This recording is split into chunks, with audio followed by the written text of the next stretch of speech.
no pain, no gain when it comes to supersizing your business. Sharon Horne-Ellstrom here, torture device.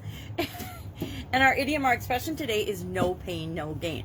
Now this is an idiom, or it's actually a proverb. It's an idiom, it's an expression, it's a slogan for the weight loss industry. Thank you to Jane Fonda in the 1980s. So if you go and you research this, you'll find that Jane Fonda gets credit for this a lot, but Ben Franklin and a whole bunch of other people said it as well in different instances. It actually dates back to the ancient Greeks and a poet named Hesiod from circa 650 to 750 BC. Okay, so we're talking thousands of years this has been around, this belief that you have to suffer, it's necessary to suffer in order to accomplish anything.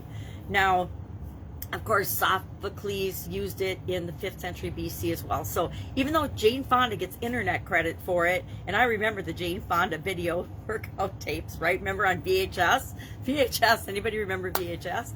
So that's what really made the no pain, no gain be attached to the fitness industry, right? And health and working out, New Year's resolutions and things. But prior to that, it was associated with any kind of improvement, the belief that there had to be pain and suffering and hard work and hustle and sacrifice in order to achieve anything. And unfortunately, a lot of personal development coaches and gurus contend that this is still true today. Now, I believed it for most of my life, most of my entire life. I believed I had to hustle and sacrifice and work hard and be the example and do way more than anybody else in order to succeed.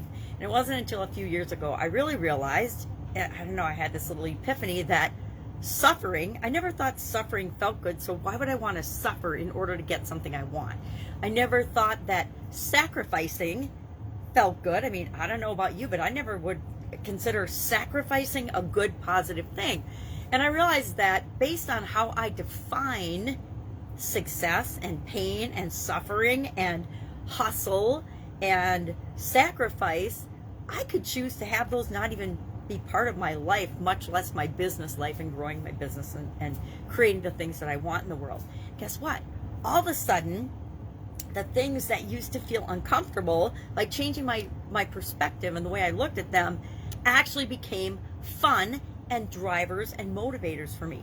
By thinking about not doing something would cause more pain to me than pleasure, all of a sudden I was motivated to do those things. But it's like the word diet. None of us ever want to go on a diet. Why? The word die is in it. None of us ever want to suffer or sacrifice, because that means we're creating more pain and more discomfort in our life.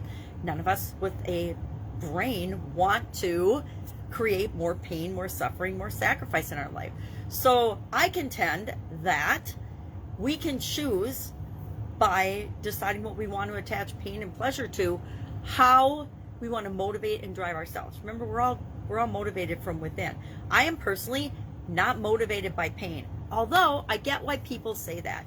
It's pain, discomfort, failure, loss that causes us to change. So how can we switch that around and use it on ourselves to cause us to change and create what we want in our lives without having to have a pain or a loss or an illness or a massive failure, by redefining things like success for us, redefining failure. I for years now have not thought of failure as a bad thing. I always think of it as a stepping stone and just a lesson learned on the way to what I want. And as long as I do that, I don't suffer or feel like I'm sacrificing by experiencing failures. So curious, what's your experience with the no pain, no gain? Like I said, grew up in my 20s in the 80s, so I totally remember Jane Fonda in those VHS tapes.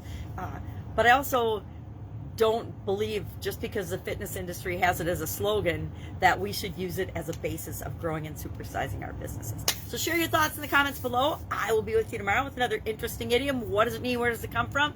And how might you use it in your business and maybe even in your life? Have an absolutely fabulous day. See you tomorrow.